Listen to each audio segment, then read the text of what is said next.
Bonjour tout le monde, j'espère que vous allez bien. On se retrouve pour le brief du mercredi 19 août 2020. Comme d'habitude, avant de commencer, je tiens à vous inviter à nous rejoindre sur Discord. N'hésitez pas, le lien est en description et dans les commentaires. Et aussi à laisser un petit pouce bleu et à vous abonner si ce n'est pas déjà fait pour récompenser le travail qui est fourni. Alors aujourd'hui, on va parler du Bitcoin, on va parler un petit peu d'un fractal. Donc pour ceux qui sont fans un petit peu de ce qui s'est passé justement dans le passé et le retranscrire sur le présent. On va parler des spreads, encore un petit peu de psychologie. On va parler des assets à risque, on va aussi un petit peu parler du dollar, on va parler de la navigation des capitaux et comme vous l'avez vu sûrement sur la Minia, on va surtout parler de la stratégie Shad. On va reprendre un petit peu la stratégie Shad. Alors pour le Bitcoin, vraiment je ne vais pas répéter tout ce que j'ai dit hier. Par contre ce matin quand je regardais un petit peu la chart, je me suis dit ça me fait penser à quelque chose et surtout quand je regardais aussi les spreads et quand je repensais un petit peu aux sentiments. Alors ici rappelez-vous, on a imprimé notre W weekly, on a fait exactement la même chose ici, ce W weekly, et le sentiment ne m'a pas tellement l'air bullish. Encore une fois ici ce n'est pas mon interprétation, c'est les chiffres qui me disent ça, c'est les spreads tout simplement, parce que les spreads dégonflent très vite, que ce soit sur Bitcoin ou Ethereum, donc très rapidement ça m'invite à penser que les gens ont un peu peur. Et on le voit aussi un petit peu au niveau de l'order flow, les gens prennent profit très très rapidement ou clôturent leur position assez vite, mais je vais aller plus dans les détails, ce qui me fait penser un fractal tout simplement. Donc ce qui s'est passé dans le passé, on a l'air de reproduire la même chose. Pour le moment, c'est tout simplement ici cette zone, je ne sais pas si vous voyez un petit peu, cette zone ici, ça me fait penser à ce qui s'est passé précédemment. Donc vous voyez le W weekly ici, la cassure, le pump tout simplement. Un petit peu la même chose qui s'est passé ici, c'est-à-dire ici notre W weekly, et on a l'air d'être un petit peu de reproduire la même chose, c'est-à-dire d'aller casser les highs, mais en réintégrant directement à chaque fois, et on a l'air de faire ça de ce que je vois un petit peu. Si je peux retirer les schémas, bon c'est à peu près la même chose, ça m'a l'air d'être la même chose, ça me fait penser à la même chose. Vous voyez, on va casser le high, on réintègre. Et c'est assez drôle parce que si je copie un petit peu, je vais faire ça tout simplement, hop, on va copier un petit peu comme ceci et on va aller le retranscrire là-bas justement et on va voir que ça colle pas mal. Et niveau psychologie, ça m'a l'air d'être une chose assez similaire. Donc déjà au niveau du pattern, ça semble très très similaire. Bon, je vais essayer un petit peu de le rendre un petit peu symétrique, mais voilà, vous voyez, ça semble suivre un petit peu tout simplement avant peut-être un mouvement parabolique dans l'euphorie, parce que rappelez-vous, au niveau des spreads, on n'est pas encore dans de l'euphorie, comme je vous le montrais un petit peu. Le niveau d'euphorie, ou en tout cas le sentiment était plus prononcé en février 2020 qu'il ne l'est actuellement. On est sur des niveaux beaucoup plus faibles si on regarde un petit peu les spreads. Alors il y a deux façons d'interpréter, comme on l'a dit hier, soit la demande est en train de se réduire et l'offre prend un petit peu le dessus, donc c'est pas très très bon pour poursuivre ce rallye, ou alors en fait c'est simplement que les gens ont peur, et ça me rappelle un petit peu ce que j'ai vu en avril dernier, rappelez-vous. Donc c'était juste ici, ce que je vous ai montré au début, juste ici. D'ailleurs, il y avait pas mal de FUD, il me semble qu'il y avait eu un hack Binance, il y avait eu encore du FUD sur l'USDT, donc Tether, etc. Il y avait pas mal de choses ici. Bon, là, on n'a pas grand-chose, j'ai envie de dire, mais bref, on s'en fiche un petit peu. Ce qui me fait penser ici, c'est un petit peu aussi les spreads. Donc voilà, avril 2019, comme on peut le voir, on repartait très très vite en backwardation. Vous le voyez, donc des spreads négatifs de $100. Donc un sentiment qui était très prononcé, qui était dans la peur, un sentiment bear, avant de connaître un petit peu d'euphorie, donc vraiment de l'optimisme. Les gens ont eu très très peur, et ensuite voilà, l'euphorie, vraiment euphorie. On va chercher des spreads de $800. Ça me rappelle un petit peu ce qu'on fait ici. Les gens ont peur assez rapidement. On voit qu'il n'y a pas réellement d'euphorie dans ce marché, vraiment. En tout cas, je la vois pas personnellement. Au niveau des spreads, je la vois pas non plus. Et le marché semble refaire un petit peu la même chose. Donc c'est assez intéressant de voir que peut-être on est dans ce fractal justement, de refaire le même pattern avant, peut-être, donc de partir en climax run. Donc qu'est-ce qu'un climax run ? Un climax run, c'est simple. C'est par exemple, vous avez un canal haussier comme ceci, le cours évolue dedans jusqu'à ce qu'on ait une cassure brutale. Et quand on a la cassure de ce canal haussier, justement, le cours s'accélère. C'est ce qu'on appelle le climax run. Et on semble être justement... Par contre, TradingView ne veut plus supprimer les schémas. Bon, c'est pas grave, avant quand je faisais retour, ça supprimait. Je vais supprimer manuellement, c'est pas tellement grave. Mais on a l'air de construire un petit peu un canal similaire et peut-être s'attendre justement, lorsqu'on aura une cassure de ce canal ici, à une accélération, donc un climax run, comme on l'a fait justement en avril 2019 suite à ce W weekly. Parce que jusqu'à preuve du contraire, la dynamique interne et la dynamique sont boules. Donc la dynamique interne, on parlera plus du momentum. Mais là, si on parle de la dynamique, on va un W weekly c'est bullish, c'est pas bearish. Comment on inverse un W weekly avec un M weekly, on ira voir ça après. Mais on faisait la même chose, c'est-à-dire ici notre canal haussier, comme vous pouvez le voir. Donc le cours évolue dans ce canal jusqu'à ce qu'on ait la cassure et là le climax run. Donc le mouvement part très très fort et on peut le voir un petit peu sur les spreads, hein. Ça c'est pas mal excité, donc si je retourne en avril 2019, je vais essayer de retrouver ça très rapidement. Mais voilà, la cassure de notre canal, très rapidement, voilà, les spreads se sont pas mal excités, donc on est parti dans un sentiment plus prononcé. Donc c'est très intéressant de constater ça. Donc on a l'air d'être dans le même schéma, en tout cas au niveau des spreads ça colle, hein. Au niveau du sentiment ça colle un petit peu, on ne semble pas être dans l'euphorie. Les gens ne sont, à mon humble avis, hein, le marché n'est pas prêt à avoir un bitcoin à 15 000, 16 000, peut-être plus haut, je ne sais pas.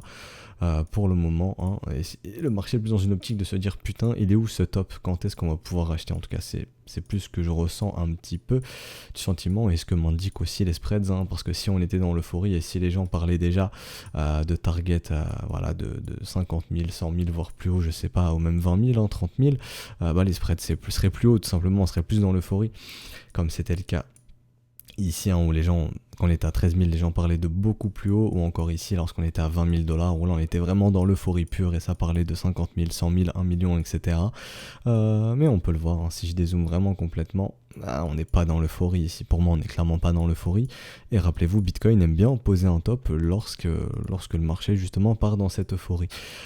Donc c'est pour ça, on semble être dans un cas similaire ici, hein, peut-être consolidation comme ceci, avant le climax run, donc la grosse cassure et le push, hein, le mouvement bien violent. Voilà, donc c'est pour ça que je vais laisser ce fractal pour le moment, ça me semble assez intéressant.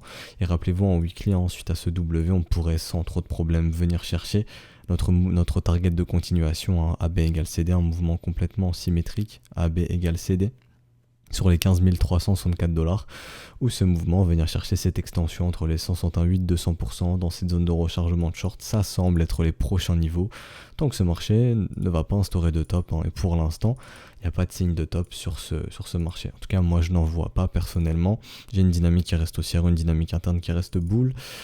Pour le moment, les bulls se sont un petit peu calmés sur le momentum, hein, donc on attendra tranquillement que les bulls nous réinstaurent du W en daily sur le momentum pour se dire ok, let's go, on est prêt à repartir. Donc on reste toujours dans une consolidation pour le moment, mais pour l'instant impossible pour moi de parler de top. Donc voilà, je vais supprimer ça très rapidement. On va repasser en weekly, on va les checker un petit peu en 4 heures comme ceci.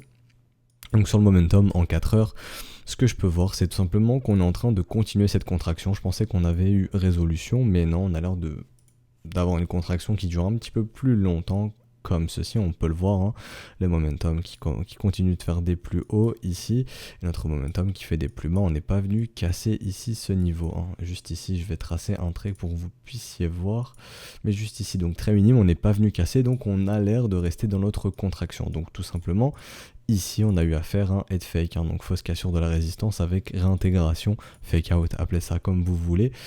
Et on peut voir qu'on a toujours notre creux ici dans la value qui nous guette, hein, donc on pourrait revenir travailler ce niveau, refaire un petit peu de business sur ces niveaux de prix. Et je vois pas grand chose d'autre à dire de plus pour Bitcoin. On peut les checker un petit peu au niveau de l'order flow, donc là on va aller voir un petit peu l'open value et l'open interest, hein. Bon, l'open interest c'est l'open value fois le prix du Bitcoin, mais on peut le voir ici, ça s'est pas mal excité, donc je pense que les gens ici étaient plus dans une optique de ok, cassure de la résistance, on achète le pullback, donc beaucoup sont venus long ce marché, elles se sont fait détruire juste ensuite, et pour l'instant je vois pas vraiment de gens shorter ce marché. Je vois pas réellement de gens shorter ce marché, donc on est en train un petit peu de dégager ceux qui sont rentrés en mode FOMO ici, je pense, mais je vois pas non plus de gens maintenant s'exciter à l'achat, donc voilà, je pense qu'on va encore consolider un petit peu avant de reprendre une direction, mais voilà, il n'y a pas grand chose d'autre choses à dire, je pense, ici un petit peu au niveau de l'open value, hein. Les gens ne sont pas en train de s'exciter, en tout cas dès qu'ils s'excitent un petit peu à l'achat, on les dégage très rapidement. Donc probablement qu'on veut accumuler le moins de gens en longue possible, hein, parce que la direction est peut-être le nord tout simplement. Voilà, mais pour l'instant si on regarde purement la dynamique et la dynamique interne, on est bien dans une dynamique qui est bullish, donc tout naturellement au niveau des probabilités il faut s'attendre à une direction encore bullish, et je vois pas grand chose d'autre à dire pour Bitcoin à part qu'on n'a toujours pas instauré de top sur ce marché. En tout cas personnellement je ne vois pas de top, ok.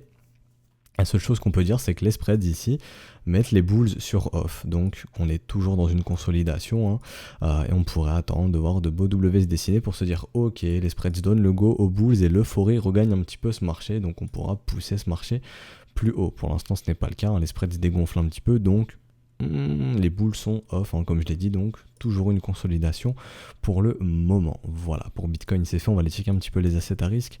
S&P semble vouloir faire son nouveau sommet, on verra ça un petit peu à l'ouverture, hein, dans 3 minutes. Alors, on va regarder un petit peu, voir un petit peu si on a fait un nouveau sommet ou non, hein, en pré-open. On va aller voir ça de suite. On va regarder un petit peu en daily, est-ce qu'on a un nouveau sommet ou non. Je vais regarder ça avec précision. Non, toujours pas de nouveau sommet. On va voir si aujourd'hui un nouveau sommet, un nouveau sommet sur le S&P 500. Ce serait très intéressant. Peu importe que Bitcoin soit corrélé au S&P ou au gold, ou qu'il ne soit corrélé à aucun asset. D'ailleurs, on s'en fiche un petit peu, mais c'est toujours un petit intéressant de voir où les capitaux naviguent, hein, et on voit pour l'instant que ça navigue dans les deux secteurs. Pourquoi ? Parce que les capitaux naviguent et ils sont en train de quitter quoi ? Tout simplement, voilà, on voit que le dollar perd de sa valeur, on a une dévaluation du dollar, donc les capitaux se cassent du dollar, ils vont où ? Dans les deux secteurs, hein, que ce soit secteur à risque ou risk off, tout simplement, tout ce qui est gold, etc. Et ça serait très très mauvais signe de voir pour le dollar ce M monthly prendre forme. Ça serait vraiment mauvais signe, hein. Et si jamais ce M monthly prend forme sur le dollar, on s'attendra à une explosion tout simplement, très probablement du S&P, du gold aussi, puis très très probablement du Bitcoin, hein, parce qu'une dévaluation du dollar, c'est tout simplement bon pour les autres secteurs, tout simplement. C'est comme ça que ça fonctionne, hein. Donc voilà, les capitaux naviguent, hein. Si ça se casse du dollar, ça va ailleurs, donc vraiment il faudra surveiller si ce M monthly prend forme sur le dollar. Et dans le pire des scénarios, hein, voilà, j'aime pas penser au pire parce que qui dit dévaluation du dollar, dit baisse du pouvoir d'achat de millions d'Américains, c'est pas bon pour eux bien entendu, mais on pourrait totalement partir sur des targets de continuation à B égale CD qui pourraient nous ramener bien plus bas, et ça ferait assez flipper pour l'Amérique, hein, pour le dollar américain. Donc et du coup ça serait très positif pour tout ce qui est gold, S&P et très très probablement Bitcoin bien entendu. Ok, voilà, donc je pense que j'ai fait un petit peu le tour. On va quitter un petit peu tout ça. On va regarder maintenant un peu plus la navigation des capitaux. Donc au niveau de la navigation des capitaux, vous voyez un petit peu là, les capitaux rentrent. Ici on le voit, les capitaux rentrent et ils vont où ? Plus dans les altcoins que dans le Bitcoin. Donc rappelez-vous, ensuite à CW, on repasse dans une dynamique haussière sur les altcoins, ce qui nous montre que les altcoins sont prêts à respirer. Et c'est pour ça qu'aujourd'hui on va avoir de la stratégie chat. Bon, ça fait pas mal de temps, hein, qu'on avait vu CW, mais là je décide de reprendre un petit peu la stratégie chat, tout simplement parce que lorsque les capitaux entrent, ça va plus dans les altcoins que dans le Bitcoin, alors que l'altcoin dominance augmentait un petit peu lorsque les capitaux quittaient le marché, alors que maintenant quand les capitaux rentrent, comme on peut le voir ici, ça va aussi dans l'altcoin dominance. J'espère que vous comprenez un petit peu ce que je veux dire. Donc, tout simplement pour dire que l'environnement sur les alts est très très très intéressant. Et on va chasser des marchés horizontaux, on va pas chasser des trucs qui sont déjà sur la lune, bien entendu, on achète horizontal, on vend vertical, c'est comme ça que ça fonctionne, et c'est pour ça qu'aujourd'hui, on va faire un petit peu de stratégie chat. Par contre, attention, la volatilité du Bitcoin n'est pas encore éteinte, on n'est pas encore dans un scénario similaire ici, où là c'est très très très prolifique, hein, pour les altcoins, lorsque vous voyez des petits M comme ceci, hein, sur la Bitcoin dominant, sur la volatilité Bitcoin, c'est très très prolifique pour les alts, mais attention, la volatilité n'a toujours pas quitté le Bitcoin, donc à tout moment, quand on aura résolution de cette contraction du momentum ici, comme on le voit, qui perdure, hein, qui s'est étendu un petit peu. Attention, Bitcoin reprendra un mouvement directionnel assez fort, que ce soit la hausse ou à la baisse, et dans les deux cas, ça ne sera très très probablement pas bon pour les alts, et on aura des pullbacks. Et rappelez-vous, on le disait, hein, depuis que la dynamique devient haussière sur les altcoins, les pullbacks sont des opportunités d'achat, c'est aussi simple que ça, donc on pourrait totalement localiser de nouveaux achats dans les zones de rechargement. Bref, je reviendrai sur ça lorsqu'on aura une résolution de la contraction de cette volatilité. On attendra la résolution, mais maintenant on va parler un petit peu stratégie SAD. Donc je vous ai fait une petite sélection des assets horizontaux tout simplement. Donc là j'en ai fait quelques-uns, demain on ira en faire d'autres, hein, vous inquiétez pas, c'est juste qu'aujourd'hui je vais pas faire un brief trop long. Donc il y a encore Aion qui me vient en esprit. Pourquoi ? Parce que je vois des W dans des W, je vois un asset horizontal, tout simplement c'est le genre d'asset qui m'intéresse. Je vois aussi un OBV qui devient très très intéressant ici, un OBV qui a pas mal explosé, on se remet à avoir des W sur l'OBV, ça devient très très intéressant. William qui a quitté cet état d'enfoncement, ça devient encore très intéressant. Donc voilà, pour moi c'est un asset très intéressant, ce n'est pas un conseil en investissement, hein. Je vous montre encore une fois, je suis transparent avec vous, tout ce que je fais, mais ce ne sont pas des conseils en investissement, je vous montre comment j'agis, et la patience est le maître mot, hein. Comme vous le voyez, je suis rentré dans Aion depuis février, et j'ai toujours pas récupéré de double, hein, mais la patience est très très importante, mais je trouve encourageant de voir un asset complètement horizontal, et qu'il me fasse de beaux W, que ce soit en daily et en weekly, je trouve ça très très intéressant, ok. Voilà, Aion, très intéressant. Je vais cacher les schémas dans un premier temps, on va voir un petit peu le genre d'asset, hein. Vous devez vraiment vous focus sur ce genre d'assets, des assets complètement horizontaux. Il ne faut pas aller chasser un truc qui est déjà vertical comme ça ne sert à rien. On achète horizontal, on vend vertical, c'est le but de la stratégie SHAD, de placer ses doubles et d'attendre que le marché vienne chercher ses doubles. C'est aussi simple que ça. Donc ici, pourquoi je suis rentré, je vois des W dans des W, donc tout simplement, c'est un marché qui m'intéresse. Je vois aussi un OBV qui redevient croissant très rapidement, vraiment du volume acheteur qui se remonte, des W sur le volume. Voilà pourquoi ça m'intéresse énormément, hein. William qui a quitté cet état d'enfoncement. Donc voilà, c'est ce genre d'asset qui m'intéresse. Donc j'ai aussi noté NAV. Ici, un asset complètement horizontal, un OBV qui explose, donc ici clairement signe d'accumulation. Et ce qui m'intéresse aussi, c'est que je peux récupérer 4 doubles avant un retracement de moitié, donc ici ça m'intéresse énormément, aussi simple que ça. Et quand je vois un asset qui fait rien comme ceci, ça m'intéresse énormément, c'est aussi simple que ça. Un volume qui devient croissant côté acheteur, un OBV qui explose, les capitaux semblent rentrer ici, il n'y a pas de souci là-dessus. Et si on regarde un petit peu, est-ce que j'avais une div ici? Non, j'avais pas de div, mais bon. Ici, c'est pas réellement grave, hein. Rappelez-vous, tout ce qui est confirmation, momentum, ce n'est pas obligatoire pour cette stratégie SHAD de base, et ce n'est qu'une stratégie de risk management. Les éléments techniques que je rajoute, c'est parce que c'est propre à ma stratégie à moi, ok. Donc on a vu NAV, on va regarder Neblio, si je dis pas de bêtises, hein. Donc Neblio, pareil, un marché horizontal qui ne fait rien, des W dans des W, en OBV qui explose, du volume acheteur qui se remonte, des divergences ici, cette fois-ci au niveau du momentum. J'ai largement 4 doubles avant retracement du premier arrêt. C'est totalement le genre d'asset qui m'intéresse, hein, et c'est pourquoi je suis dans ce genre d'asset, et je vous invite vraiment à focus ce genre d'asset, ne pas aller chasser des trucs verticaux, mais des trucs qui sont bien horizontaux.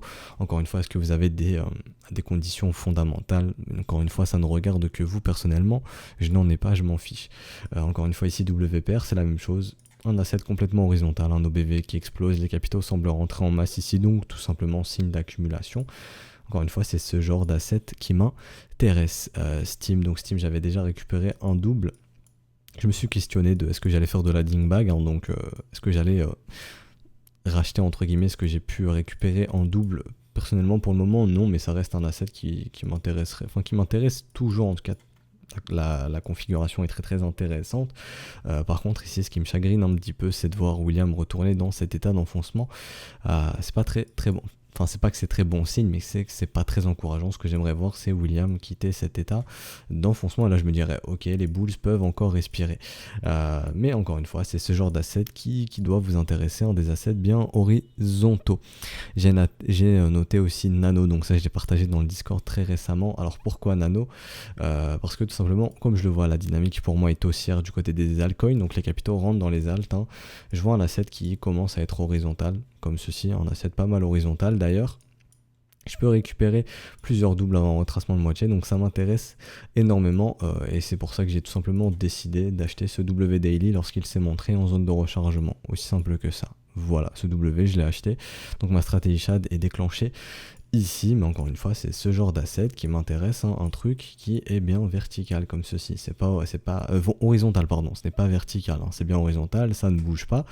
Et si ce W weekly, donc pour les plus patients, peut-être attendre ce W weekly, bien entendu. Personnellement, j'ai décidé de rentrer sur ce W daily en zone de rechargement. Ici, j'ai clairement une divergence sur mon OBV. Clairement un cours qui baisse avec un OBV qui est croissant, donc signe d'accumulation pour moi. Et j'ai un William qui a quitté un état d'enfoncement qui durait depuis pas mal de temps. On en est sorti depuis quelques temps, donc voilà, ça me semble assez encourageant pour les Bulls, et ce marché est potentiellement prêt à respirer si ce W weekly prend forme. Personnellement, j'ai décidé de rentrer sur ce W daily dans cette zone de rechargement, et ça n'engage que moi, mais c'est pour ça que je trouve cet asset assez intéressant. Et j'avais noté DLT. Et ça sera le dernier pour aujourd'hui. Encore une fois, ici c'est simple, un marché horizontale, on voit des W qui se sont formés, on voit encore des W se former, donc pour moi ici c'est un asset très intéressant, on marche complètement horizontal. J'ai un OBV qui explose, signe d'accumulation pour moi, hein. Lorsque vous voyez un asset qui est horizontal avec un OBV qui explose, c'est que les capitaux rentrent. D'ailleurs on m'a demandé est-ce que 2 milliards comme valeur sur l'OBV c'est énorme. On s'en fiche un petit peu de la valeur, hein, ça change selon les assets. Non, ici c'est d'ailleurs ici la valeur, ça c'est le volume, ici c'est l'OBV. On s'en fout un petit peu de la valeur bien entendu, ce qui nous intéresse c'est l'allure de cet OBV, hein. Ce que nous fait cet OBV, est-ce qu'il est croissant, est-ce qu'il dessine des W, ça c'est intéressant, ok, comme on le voit ici W sur l'OBV, que font les capitaux, est-ce qu'ils en rentrent ou est-ce qu'ils sortent, et moi c'est primordial pour moi un OBV qui est croissant lorsque je vais lancer de la stratégie SHAD. Ici j'ai un OBV qui est croissant, donc ça m'intéresse énormément. Pour en revenir, je suis tout simplement entré très récemment. J'avais partagé aussi dans le Discord, hein, sur cette énorme W, tout simplement. Voilà pourquoi je suis rentré juste ici, donc sur ce wake of check. Et maintenant, j'attends patiemment que le marché vienne chercher mes doubles ou non, que l'asset aille à 0, parce que je le répète, stratégie SHAD, no stop. Mais quand je vois ce genre d'asset, hein, je commence à avoir des W dans des W. Bon, pour moi, ça semble être un asset très très intéressant. Et c'est ce genre d'altcoin ou n'importe, hein, de stocks que je cherche à acheter et à déclencher des stratégies SHAD. Bien entendu, je n'achète jamais un truc qui est complètement vertical, ça ne m'intéresse pas. Donc voilà, on va s'arrêter ici pour aujourd'hui. Je vais mettre dans ma petite doc DLT parce qu'il n'était pas prévu, mais bon, j'ai décidé de le faire quand même. Donc DLT très intéressant. Donc voilà, je pense qu'on en a fini pour la stratégie SHAD pour aujourd'hui, hein. Je reviendrai dessus demain, vous inquiétez pas. C'est pour que le brief ne soit pas trop long, bien entendu. Donc encore une fois, si le contenu vous a plu, n'hésitez pas à laisser un petit pouce bleu, à vous abonner si ce n'est pas déjà fait, à nous rejoindre sur Discord, hein, je le répète, le lien est en description et dans les commentaires. Je vous souhaite une excellente journée et on se retrouvera donc demain pour le prochain épisode de la stratégie SHAD. Allez, ciao tout le monde.